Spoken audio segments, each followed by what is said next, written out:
ৰামধেনু যুগৰ অসমৰ এজন অন্যতম সাহিত্যিক হ'ল মহিম বৰা। বৰাদেৱ 1989 চনত ডুমডুমাত অনুষ্ঠিত হোৱা অসম সাহিত্য সভা অধিৱেশনৰ সভাপতি আছিল। তেওঁ অসম উপত্যকা সাহিত্য বঁটা লাভ কৰিছিল 1998 চনত আৰু সাহিত্য অকাডেমি বঁটা লাভ কৰিছিল 2001 চনত। 2011 চনত তেওঁক পদ্মশ্ৰী সন্মানেৰে সন্মানিত কৰা হয়। বৰাদেৱৰ অন্যতম গ্ৰন্থসমূহৰ ভিতৰত কেইখনমান হ'ল এধানী মাহীৰ হাঁহি, কাঠনিবাৰী ঘাট, হেৰুৱা দিগন্তৰ মায়া, বৰযাত্ৰী, ৰাতি ফুলা ফুল ইত্যাদি। কাঠনিবাৰী ঘাট যিহেতু এখন চুটিগল্প সংকলন, সেয়ে ইয়াত মুঠ 11টি চুটিগল্প সন্নিৱিষ্ট কৰা হৈছে। সেইকেইটি হ'ল কাঠনিবাৰী ঘাট, অপৰাজিত, টোপ, father and son and company, এছেৰেঙা, স্মৃতিৰ জোনাক, চক্ৰবত, কেয়া আঙুলি, নিঃসন্দেহ, তৃতীয় শ্ৰেণীৰ যাত্ৰী, ৰস, মাছ আৰু মানুহ।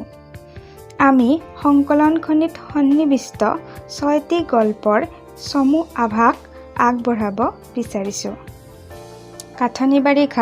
কাঠনিবাৰী ঘাট চুটিগল্পটিত জাহাজ ঘাটত চিনাকি হোৱা 3জন ব্যক্তিৰ কথা-বাৰ্তাই বিশেষভাৱে স্থান পাইছে।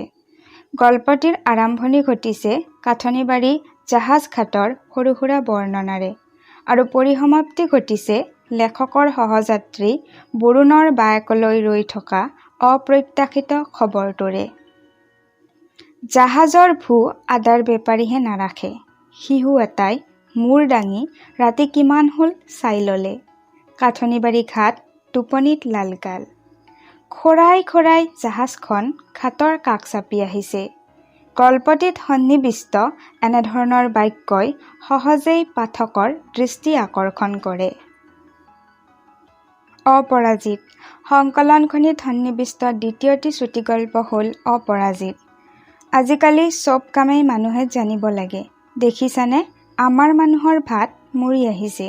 হালখনৰ বাহিৰে সকলো কামেই আনে ল'লে। সাতলা কাইৰ আগত এনেদৰে কোৱা ভূধৰ শইকীয়াই কি কি কাম জানে? তেওঁ চব কামেই জানে নেকি? তেন্তে তেওঁ অৱশেষত দৰ্জী কামত কিয় হাত দিয়ে? অপৰাজিত ভূধৰ শইকীয়াৰ কাহিনীয়ে গোটেই গল্পটি জীপাল কৰি তুলিছে। টোপ শিঙি পুখুৰীত শ'ল মাছ পৰিছে। বেনুৱে লৰ দিছে সমনীয়া চেনিক ক'বলৈ। পিছে দুয়ো বৰশী সাজিব নাজানে। সেয়ে যাব লগা হ'ল হৰিবোল ককাৰ ওচৰত। গাঁৱৰ মানুহক সততে সহায় কৰি দিয়া হৰিবোল ককাৰ জীৱনটোহে বৰ ৰহস্যজনক। হৰিবোল ককাৰ ৰহস্যময় জীৱন কাহিনীয়ে গোটেই গল্পটিকে ৰহস্যময় কৰি তুলিছে। Father and son and company, Gopal আৰু গোপালৰ বাপেকৰ গেলামালৰ দোকান।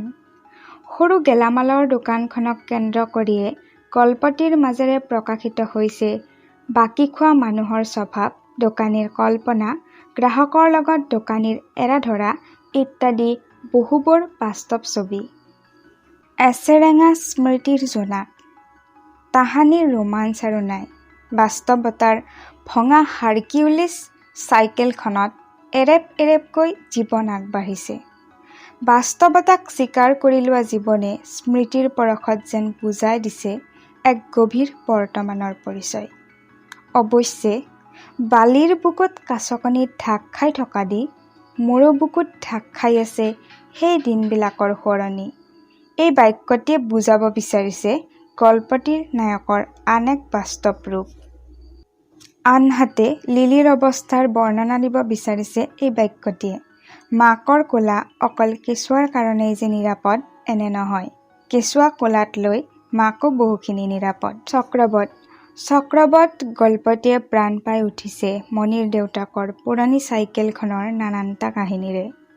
যদিওবা চাইকেলখন জীয়াই ৰাখিছে ৰেঞ্চ, পুৰণা নট, লোহা লক্কৰেৰে ভৰ্তি এটি হোমিঅ'পেথিক বাকচেহে, তথাপি হৰিনাথৰ চাইকেলখনক লৈ আছে এক বিশেষ গৰ্ব। সাধাৰণতে চাকৰি যোৱা মানুহবিলাক হালৰো নহয়, ফালৰো নহয়। নোৱাৰে ঘৰত খেতি-বাতি কৰিব, নোৱাৰে বেহা বেপাৰ কৰিব, নাপায় চাকৰি। মাটি বাৰী অলংকাৰ আৰু মদ খোৱা অভ্যাস এই তিনিওটা বস্তু একেলগে থাকিব নোৱাৰে। অসমীয়া মানুহে অতি সুখী আৰু অতি দুখী অৱস্থাতহে ঘৰত পাটৰ মেখেলা পিন্ধে। জোৰোণতে দিয়া পাটৰ মেখেলা ঘৰত পিন্ধি থকা মণিৰ মাক, নতুন চাইকেলৰ সপোনে খেদি ফুৰা মণি আৰু পুৰণি চাইকেলখনকে ন-ৰূপত সজাব বিচৰা হৰিনাথৰ কথাৰে পৰিসমাপ্তি ঘটিছে চক্ৰবধ গল্পটি। চুটিগল্প সংকলনখনিৰ প্ৰতিটো গল্পতে কিছু ঘটনাই হাস্যৰসৰ সম্ভেদ দিছে, প্ৰতিটো গল্পকে চুই গৈছে কিছু বাস্তৱ সত্যই। সেয়েহে এবাৰ পঢ়ি চাবচোন কাঠনিবাৰী ঘাট চুটিগল্প সংকলনখনি।